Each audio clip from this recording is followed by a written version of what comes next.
For almost 3 weeks, more than 55,000 postal workers have been on strike across the country. And that's left mail delivery on hold in the busy holiday season.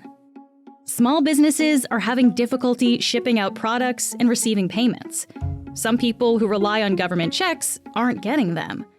And an estimated 85,000 passports are stuck in transit. The two sides, Canada Post and the Canadian Union of Postal Workers, or CUPW, remain far apart on key issues. So far apart that mediation was suspended last week. This is the latest in a number of high-profile strikes we've seen in Canada this year, with some ending in government intervention. So today, the Globe's Future of Work reporter, Vanmala Subramaniam, is on the show to explain the key issues in the postal strike, why the government keeps getting involved in labor disputes, and what it all tells us about the state of unions and labor in Canada. I'm Menaka Raman-Wilms, and this is The Decibel from the Globe and Mail. Vanmala, thank you so much for being here. Thanks for having me, Menaka. So you and I are talking Tuesday afternoon, and we know things could change this week with the strike. But right now, what is the state of talks between the company and the union? Yeah, so things are sort of in limbo right now. And the Canadian Union of Postal Workers and Canada Post, they were negotiating for about 2 weeks, and that fell apart when, they couldn't come to an agreement over a couple of key issues that we'll talk about later. And a government-appointed mediator told them that, look, you guys are too far apart at the bargaining table. Why don't you take some time and see what your positions are, reevaluate them so you can come back to the table and resume negotiating. That resumption of negotiation hasn't officially started, but over the weekend, Canada Post presented the union with sort of a new framework that focused specifically on some of the asks around weekend parcel delivery. And right now, both sides are perhaps a little bit closer than they were, say, 2 weeks ago, but nothing is certain yet, and these negotiations haven't officially resumed. Okay. Well, let's talk about these key issues then that are part of the negotiations. What are the issues on the table here, Vanmala? Yeah, so there are actually many, many issues because a new collective agreement for all Canada Post workers has not been negotiated since 2018. So the two issues that seem to be sticking points are wages and how to structure parcel delivery, especially on the weekends. So let me just start with wages because it's less complicated. Canada Post has offered the union a wage increase of 11.5% spread over 4 years. What the union is asking is a compounded wage increase of 24% over 4 years. So you can quite see, different. Yeah. Absolutely, they're quite far apart at the bargaining table on that. But the context here is interesting because Canada Post's offer to the union of 11.5% is actually below average compared to recent wage increases that other unions have gotten, especially other public sector unions. And, on average, they're getting between 3 to 3.5% a year of an increase for their members. And so what the union is saying is, look, you guys are just too far away from what we want. So that's one issue. The other more critical stumbling block for both sides is the structure of parcel delivery on the weekends. So Canada Post, they have really pivoted more into parcel delivery over the last 6 to 7 years because of the decline in letter mail, right? So Canada Post wants to drastically increase the number of part-time workers to conduct weekend delivery. And that is a move that CUPW, the union, is deeply, deeply opposed to. They are not opposed to their workers performing weekend delivery, but they want their existing base of full-time workers to do that weekend delivery. And Canada Post argues that that will cost them way more. So they're saying, look, we want to create this new classification of workers called part-time flex workers who could work, say, 1 day a week, an 8-hour shift. They get some form of benefits and pension. They're part-time permanent employees of Canada Post, and they will do weekend delivery. And this is the critical issue that Canada Post and CUPW are fighting against, because the union is saying, look, that erodes the very jobs that we've been fighting to preserve, which is full-time jobs with a defined benefit pension and good benefits. Okay, yeah. So instead of having the full-time workers do overtime work on the weekends and do that delivery work, Canada Post wants to create this other class of workers, this part-time flex workers, as you were saying. And so that would kind of create two different classes, essentially, of workers at Canada Post. Absolutely. What has the company said about why it wants to make those changes to its workforce? So Canada Post has said that these moves are critical for them to stop losing money, essentially. They basically say that their labor costs are extremely high and they are struggling to compete with big same-day delivery companies like Amazon. E-commerce just exploded, during the pandemic and after. So they're trying to remain competitive by having their workers work around the clock, or sort of creating a model where they have more flexibility to hire workers when they want, and I suppose lower the cost of labor overall. But what Canada Post specifically is competing against, and this part is really critical, is the rise of third-party delivery carriers. So companies that rely on independent contractors, sort of an Uber model of working where, you own a van, you get scheduled by a company like Intelcom to use an app to conduct deliveries. You get paid per delivery. The company doesn't really pay you benefits and a pension and things like that. So it's much cheaper. Yeah. So Canada Post is basically going up against gig workers, right? So that's where they're losing money, it sounds like. Exactly. They're going up against gig workers. And in fact, Jan Simpson, the national president of CUPW, has actually been using that terminology a lot in her communications with the press, and saying that Canada Post is trying to gigify the post office. So it's these existential issues for the union that are a major problem in reaching a deal for a new collective agreement. So it sounds like Canada Post has been losing money then recently as a result of these changes in the industry, Vanmala. Is that fair to say? Yes. Canada Post is, in fact, a money-losing crown corporation. Since 2018, they estimate that they have lost $3 billion. And this is despite them being the only carrier that delivers mail in remote and rural regions of Canada. Specifically in the third quarter of this year, in 2024, they've lost over $300 million, and they attribute those losses to them becoming less competitive in parcel delivery.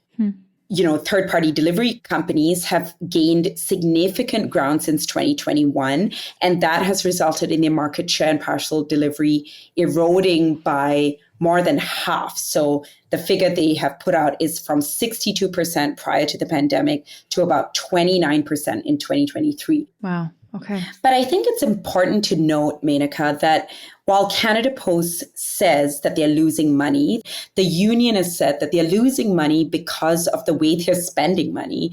So the union specifically points towards the fact that Canada Post has invested hundreds of millions in building a parcel delivery facility in Toronto that really has not yielded the kind of efficiency that the Postal Service was hoping it did. And this, they're saying, is a big reason why Canada Post is actually generating losses, because they're not managing their money correctly, as opposed to not making enough revenue from parcel delivery. Secondly, the union also says that instead of fixating on, streams of revenue from mail and parcels as the way in which you can build revenue, Canada Post should try to be more innovative. And one of the suggestions is, why not try to pivot into postal banking? So what the union means by that is offering basic banking services at existing post offices, especially in remote and rural regions, that charge people for things like, opening a checkings account, a savings account, just depositing checks. And it's a model that's actually used in countries like Japan, Switzerland, Sweden to generate revenue for national postal companies. So something else that's happened during the course of the strike, Vanmala, is that the union said that Canada Post last week was actually laying off striking employees. This is not something you hear every day. So I guess my first question was, is this legal? Can they actually do that? That's a really good question. The labor law community and a couple of labor law professors I've spoken to have said that it's completely illegal under Section 94 of the Canada Labour Code to lay striking workers off because they have a right to strike. There's a constitutional right to strike in this country, and you can't issue layoffs. But what Canada Post has done is they've confirmed that they've issued temporary layoffs. They wouldn't say why they did that. They wouldn't say who they issued the layoffs to. And in response to that, the union filed an unfair labor practice complaint with the Federal Labor Board, arguing that it's basically illegal to lay workers off. So that happened last week into the weekend, and it really soured things between the union and Canada Post. And frankly, I'm not sure what Canada Post was trying to achieve by laying these workers off, because they are getting paid strike pay. So they're not getting their full salaries right now. So it presumably is not a labor cost savings thing to lay off workers. So far, the government has not ordered Canada Post workers back to work. Could we see that happen, though? Yeah, so that's a tricky question, because the Federal Labor Minister, Steve McKinnon, has, and this was in the first 2 days of the strikes, publicly said that he wants a deal to be reached at the table. He does not want to intervene. They had intervened in the past on other strikes, but in this strike, they want a deal to be reached at the table. That doesn't seem to be happening, and we're, almost 3 weeks into the strike now. So it remains to be seen whether the federal government will intervene. They have been issuing public statements. When negotiations were suspended last week, the minister called both the union and Canada Post to his office and kind of told them, you're too far apart. You have to sort out your issues, and it's important to reach a deal. So other than that, we haven't really seen any form of intervention from the federal government on this. We'll be right back after this message.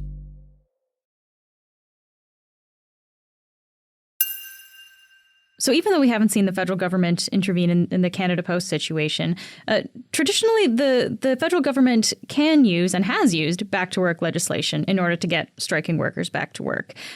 It sounds like the government actually uses a slightly different mechanism sometimes now. But Vanmala, can we talk about back-to-work legislation and how it functions? How does this actually work in Canada? Yeah, that's a good question. So, the government has used back-to-work legislation. The Liberal government, rather, has used back-to-work legislation. In fact, they used it in 2018 when Canada Post workers were striking. So it was to get postal workers back to their jobs. The Conservative government under Stephen Harper used back-to-work legislation in 2011 to order postal workers back to work in the previous strike. But you see, in order to get back-to-work legislation to be passed, it's easier to be done in a majority government. That's not the case right now. We don't have a majority government.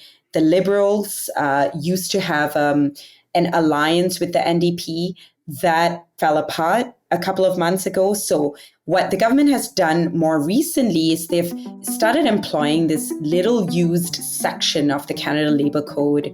It's Section 107. And what it does is it effectively allows the federal labor minister to order the Federal Labor Board to bring both parties into binding arbitration. So to put it simply, it kind of forces both parties to sit together and work out a deal. And in the process, an arbitrator will order workers back to work. Okay. We saw this happen in the summer with striking rail workers. They were ordered back to work using this piece of legislation. And we also saw it more recently with striking port workers. And these workers were deemed essential because they were operating on the border.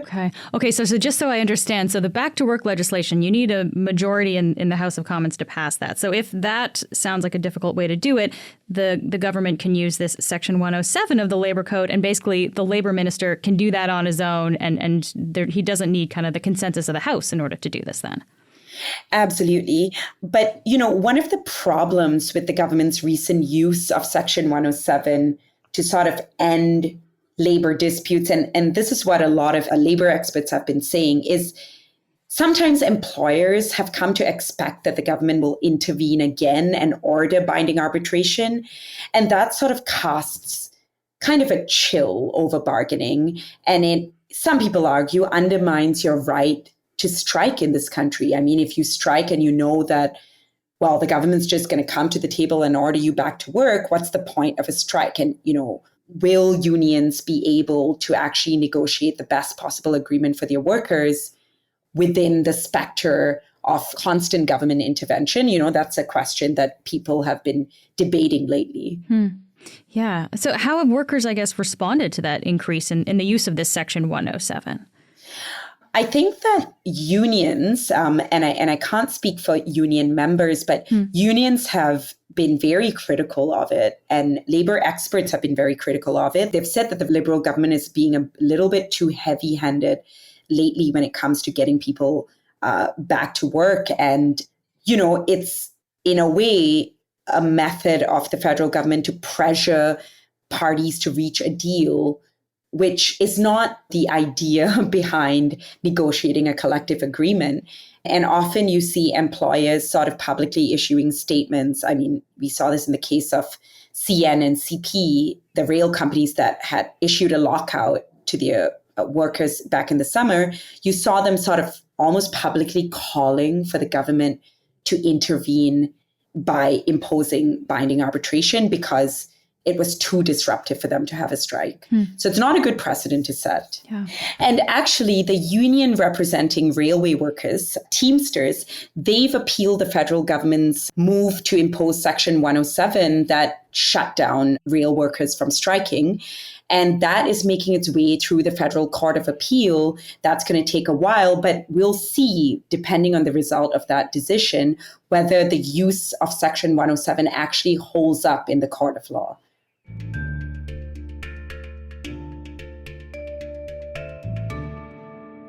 So I guess I wonder then too, Vanmala, how does the government decide when to intervene? Why would they make the decision to do that or not? Well, the idea of intervening in a strike is usually because the workers are deemed essential and essential to the functioning of an economy, and without which the economic effects of them striking will be too detrimental for the country to be able to handle. And that's the argument they used with the port workers and they used with the railway workers. Now, it's a little bit tricky with Canada Post workers because you can say that they're essential, but you can also say that, letter mail is declining and people don't use Canada Post the way they used to. It's an inconvenience that people can't post their mail, that, small businesses are genuinely suffering because they can't get their packages out, their sales are, being affected.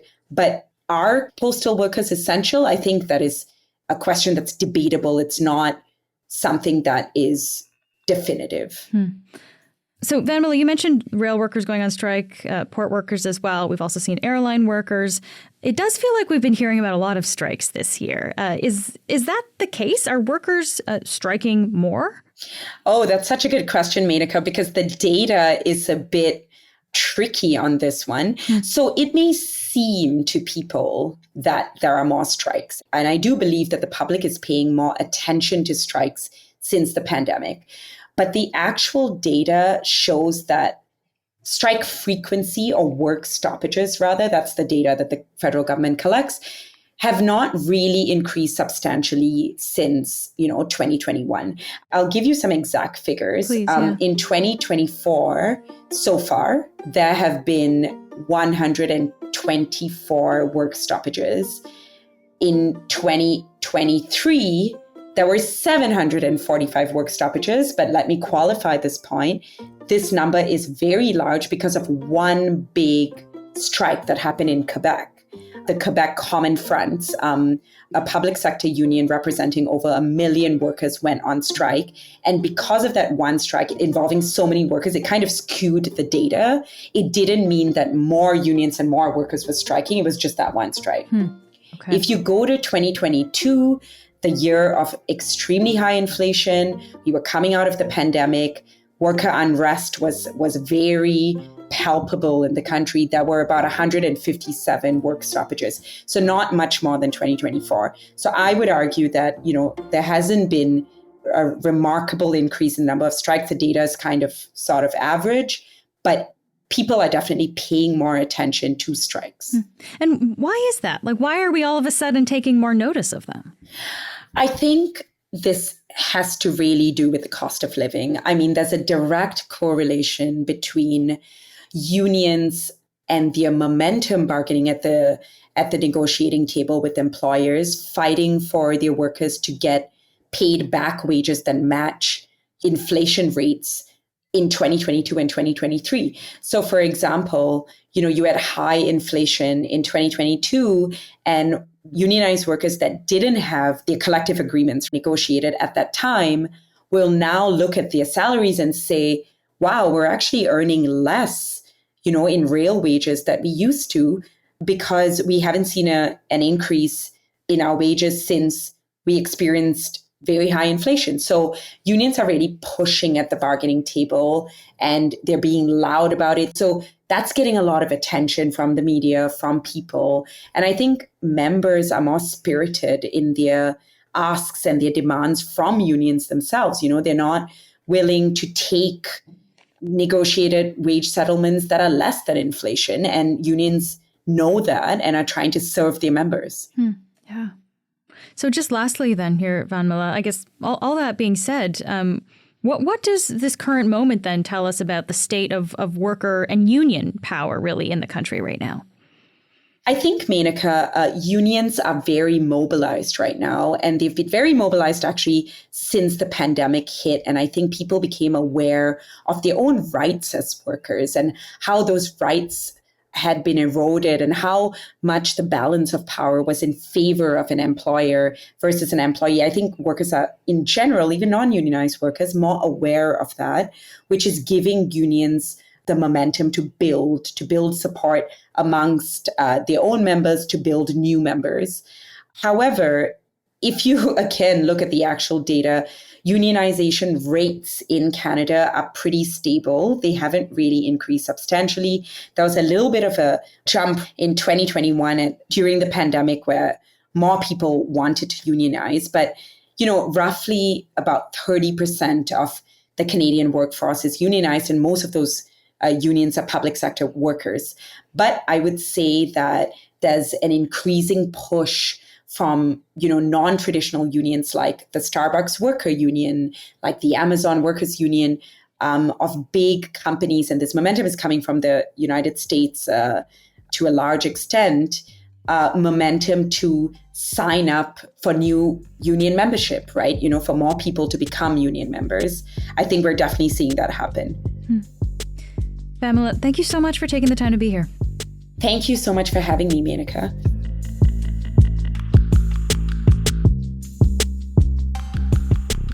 That's it for today.